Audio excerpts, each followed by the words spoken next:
There's breaking news we're following right now. We've been watching the Republican-led Federal Communications Commission, where the commissioners just voted on the future of how the internet is going to be regulated. A panel voted along party lines to repeal what's called net neutrality. The Obama-era regulations were designed to keep the internet open and fair. Republicans, though, argue the rules stifle innovation. Once again, the FCC voting along party lines 3-2 to repeal net neutrality. Very significant development. Our senior tech correspondent, Lori Siegel, explains how all of this will affect you.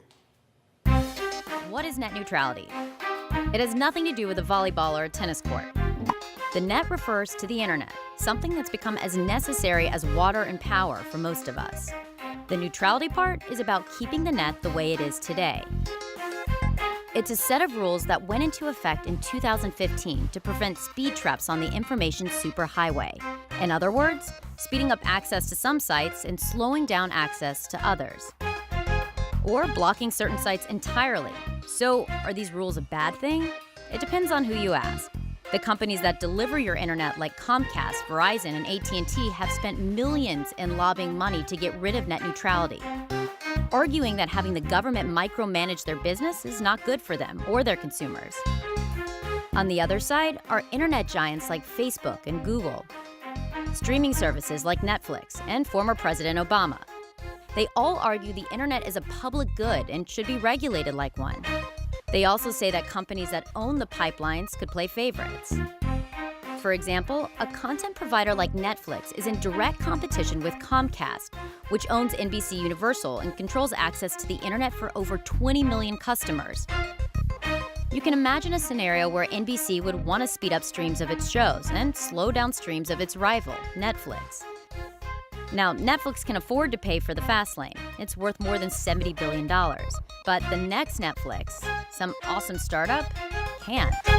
All right, Lori's joining us right now. Lori, a very significant development now. First of all, will this vote be challenged? I can say I'm almost positive that it will. There could definitely be legal fallout here because the stakes are simply so high, and you've had so many folks speaking out against this. You know, I cover technology. You look at the tech companies who have been very outspoken about the stakes here. You've had the telecom industry in favor of this. For a long time, they've said that the current regulations, get in the way of daily business, that they're stifling innovation, which you heard a little bit about. But you have the tech companies on the other end who say that, this gives internet providers too much power, too much control over the way online content is delivered. It creates a tiered internet. So I think you're definitely going to see that challenge. And we already heard a lot of controversy, Wolf, ahead of this vote. The FCC actually went out on their website and asked for public opinion. They wanted the public to weigh in, and an investigation showed that you had 20 million comments, and millions of those comments were bots and they were fake. So you had Democratic lawmakers calling for them to delay the vote. They didn't delay that vote. So I think this is the beginning of a longer process, but the stakes are very high. These regulations were put into place in 2015 under the Obama administration to ensure a fair and open internet. So it depends on whose side you're on and who you're asking, but you can certainly bet that this will just be kind of the beginning of what we're hearing about this, because today's a big day for all of us as internet consumers. Well, assuming let's forget about whether or not it's going to be challenged. When will this decision, this vote, this 3-2 vote by the FCC, when does it go into effect, eliminating what's called the net neutrality?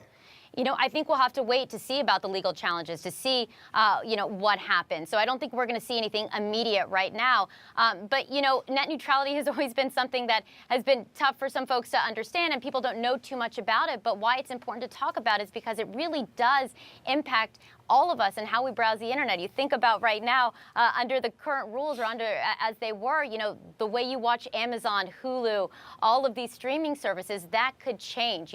You could be charged for one.